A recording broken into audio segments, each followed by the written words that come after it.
आज का टॉपिक वाकई वास्तविक है, जमीनी आधार का है और अनिल चमड़िया जी ने उसको बहुत अच्छी तरह से उसकी व्याख्या की है और वास्तविकता में इसकी जरूरत है। हमारे यहाँ बेसिक प्रॉब्लम क्या है कि SC ST पीछे क्यों है कि हमारे कोई भी सामाजिक कार्यकर्ता उठता है, मीटिंगें करता है और उसके बाद 2-4 मीटिंगें सम्मेलन करने के बाद ही सोचता है मैं काउंसिलर कब बनूंगा, विधायक कब बनूंगा, सांसद कब बनूंगा, मेरी राजनीतिक पार्टी कैसे बनेगी और किस तरह से मैं राजनीति में छा सकता हूं। हम अपने दुश्मनों से सबक नहीं लेते कि ब्राह्मण समाज साधु संतों के नाम से, ऋषि मुनियों के नाम से वो लंबा आंदोलन चलाते रहे, अपने लोगों को शासन में लाते रहे और फिर उन शासकों से अपने काम कराते रहे।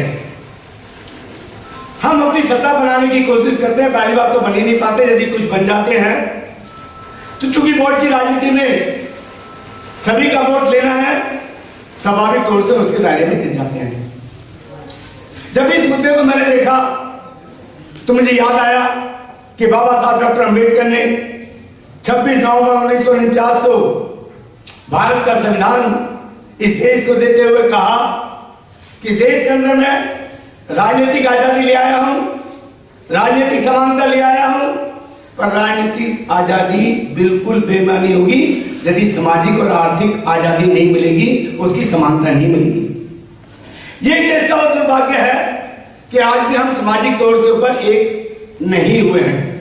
मंचों में जरूर बैठ जाएंगे, ये भी मंच होता है एक इस समाज का, इस समाज का, इस समाज का, इससे एकता नहीं बनती। एकता बनाने का जो सही रास्ता है वो रास्ता यही है जो हमें कमल किशोर जी ने दिखाया, डॉक्टर गौतम जी ने बताया, अरुण माझी ने बताया, संजय जी ने बताया कि एक साथ रोटी बेटी करने की हम शुरुआत करें, एक साथ मिलने का काम करें, क्योंकि उसी से ही एक समाज बनेगा। अगर समाज नहीं है, इवन राष्ट्र भी नहीं है, हमारा देश जरूर संसार में कहने वाले कुछ लोग कहते हैं बड़ी महान है, बड़ी महान शक्ति है।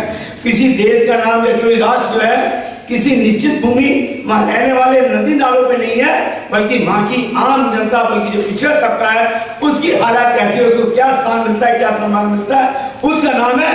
क्योंकि हम सामाजिक तौर पर एक नहीं है, इसलिए हमारा राष्ट्र भी एक नहीं है। तो आज इस विषय को उठाकर कि 2 टूक रोटी की बात को जो उठाकर जो कार्यकर्ताओं में यहाँ के संयोजक मंडल ने काम किया, मैं उनको जो है बहुत बहुत सल्यूट करता हूँ। आप सबसे आग्रह करता हूँ ताली बजाकर इन साथियों का स्वागत करें ताकि और लोगों को अवसर मिले। बिल्कुल गौतम जी का दर्द मैं अच्छी तरह समझ सकता हूँ कि राजनीति की बात न होने से बहुत कम लोग आए हैं, परंतु जो लोग आए हैं उनको सोचना चाहिए जब तक आप मूल उस पर चोट नहीं करोगे आपकी राजनीतिक सत्ता कभी नहीं आएगी, कभी नहीं आएगी। आएगी तो वही हाल होगा जैसे उत्तर प्रदेश में हुआ, जैसे बाकी जगह हमारे नेता है और आगे और चले गए, ऐसा ही होना है। इसलिए सामाजिक दौर को चलाना पड़ेगा और हमें आज इन सब चीजों को याद करते हुए जो आज इस देश के अंदर जो बाबा साहब ने 3 खतरे देश को संविधान देते हुए बताए थे, वो आज हमारे सामने वो 3 खतरे खड़े हैं। पहली बात तो मैंने आपके सामने रख दी कि सामाजिक क्रांति या सामाजिक आर्थिक समानता के बिना राजनीतिक स्वतंत्रता का कोई महत्व नहीं है, क्योंकि एक तरफ अंबानी अडानी का पैसा है और दूसरी तरफ मजदूर आदमी जो खाल रखने का काम करता है या जूते बनाने का काम करता है या मीट बेचने का काम करता है या कपड़े धोने का काम करता है या वो सफाई का काम करता है, वो किस तरह से अंबानी अडानी की अपूर्ण ताकत का मुकाबला कर सकता है। तो इसलिए जरूरी है कि हमें अपनी जो सामाजिक तौर पे एक लाएं और इसके लाने के बाद एक आर्थिक ताकत बनाने की भी कोशिश अपने आप को हमको करनी पड़ेगी। उसके लिए विभिन्न ग्रुप बनाने पड़ेंगे, एक इस प्रकार का एक संयोजन करना पड़ेगा कि हम आर्थिक तौर पे विकसित हों। दूसरी उनकी चेतावनी जो थी कि आज भी हमारे देश के अंदर जाति और धर्म को राष्ट्र से ज्यादा महत्व देते हैं। This is a fact. आज मैंने अपनी किताब लिखी है बीमा से यूनिवर्स मेकर बनने की संघर्ष गाथा, उसमें इस तथ्य को मैंने लिखा है कि कुछ जो महान लोग कहते हैं कि मैं जो हूं हिंदू, मुस्लिम, सिख, ईसाई या कोई भी जाति का बात हूं, पहले मैं भारतीय हूं। पर बाबा साहब डॉक्टर अंबेडकर ने कहा कि मैं पहले भारतीय हूं, बाद में भारतीय हूं और अंत में भी भारतीय हूं। और ये भावना जब तक नहीं आएगी जब तक समाज एक नहीं होगा।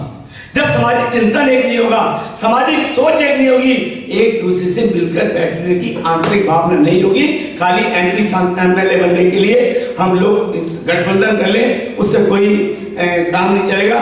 मुझे लगता है डॉक्टर साहब का ने थैंक की तरफ इशारा दे दिया। एक बात और कहते हुए कि हमारे देश के अंदर जो व्यक्ति पूजा है, तीसरा खतरा उन्होंने ये बताया कि व्यक्ति पूजा की बहुत महत्व है। चाहे विगत काल में रामकिशन ले लो, जिन्होंने कुछ किया ही नहीं, थे ही नहीं, करेंगे कहां से लेकर चाहे गांधी हो, चाहे इंदिरा हो या मोदी हो, इन सब चीजों को जब तक हम महत्व देना नहीं खत्म करेंगे, क्योंकि व्यक्ति कितना भी महान क्यों ना हो, वो आपके स्वाभिमान से बड़ा नहीं हो सकता। अपने स्वाभिमान को जगाएं, अपनी एकता हो जाए। इन्हीं शब्दों के साथ अपनी वाणी को विराम देता हूं। जय भीम, जय भारत, नमो बुद्धाय। हम लोगों ने तो आप लोगों को निमंत्रण देकर बुलाया, आप लोग आए, सम्मान रखा, इसका मैं आप सबको दिल से धन्यवाद करता हूँ। जो हमारा मिशन है, अब मिशन क्योंकि बहुत कम समय है ना हमारे पास, इसलिए मैं वही बातों में अपनी बात खत्म कर देता हूँ। तो मिशन है, अभी उसको कुछ अच्छी बातें निकल गया। हमारे रेलवे के साथी आए हुए हैं, उन्होंने बड़ी अच्छी बात करी, बिल्कुल हमारे कॉन्सेप्ट पर ही आधारित बात करी है। और कुछ साथियों ने युवा होने के बावजूद भी ऐसी ऐसी बातें रखी जो एक प्रश्न चिन्ह लगी। अब कुछ पे बहुत लंबे समय से संघर्ष कर रहे हैं, देख रहे हैं, समस्याओं को समझते हैं। इस मिशन को लेकर जब हम चलेंगे तो हमारे सामने कितनी कठिनाइयां आएंगी, कितनी कितनी चीज़ों का हमने सामना करना होगा, वो तो हम लोगों ने बना रखा वो मापक। लेकिन सबसे बड़ी बात है, अब जैसे एक साथी ने कहा लड़कियों की बात नहीं करनी चाहिए, शादी की बात नहीं करनी चाहिए, क्यों नहीं करनी चाहिए भाई?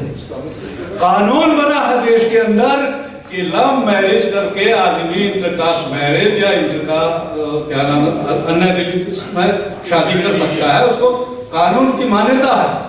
लेकिन क्या समाज की स्वीकार्यता उसे मिली हुई है?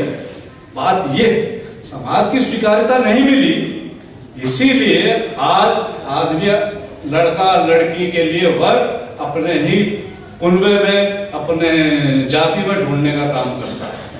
जबकि ये जाति तोड़ने की बात सबसे पहले डॉक्टर राम मनोहर लोहिया जी ने डॉक्टर अंबेडकर जी को लिखकर कहा था पहले पत्र में 1956 के अंदर कि डॉक्टर साहब, हम आपको दलितों का नेता नहीं, पूरे देश का नेता बनाएंगे। यदि आप रोटी और बेटी के रिश्ते के संबंध को आगे बढ़ा के चले तो हम आपके नेतृत्व को स्वीकार करते हैं। जिसमें बाबा साहब अम्बेडकर जी ने उसे स्वीकारा और सहमति दी। वो दुर्भाग्य है हमारा कि अम्बेडकर साहब का परिनिर्वाण हो गया और वो लड़ाई शुरू ही नहीं हो पाई।